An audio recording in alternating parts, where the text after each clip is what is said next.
చరిత్రలో కుంభమేళా 9వ శతాబ్దంలో జగద్గురు ఆదిశంకరాచార్యులు భారతీయ హిందూ సంప్రదాయాన్ని పునరుద్ధరించడంలో కీలక పాత్ర పోషించారు.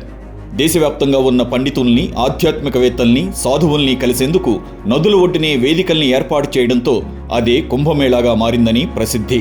బౌద్ధమత ప్రభావం పెరుగుతున్న కాలంలో, అలాగే మొఘలుల దండయాత్రల సమయంలో హిందూ ధర్మాన్ని రక్షించేందుకు ఆదిశంకరాచార్యులు మహానిర్వాణి, నిరంజని, జునా, అటల్, ఆవాహన్, అగ్ని మరియు ఆనంద్ అనే 7 అఖారాలను స్థాపించారు.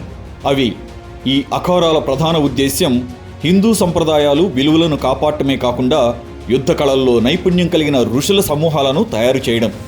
అఖారాలు గ్రంథాల ద్వారా మతాన్ని బలపరచడంలో, జాతీయోద్యమంలో కూడా ముఖ్యమైన పాత్రను పోషించాయి. కుంభమేళా సందర్భంలో ఈ అఖారాలకు ప్రత్యేక స్థానం ఉంది.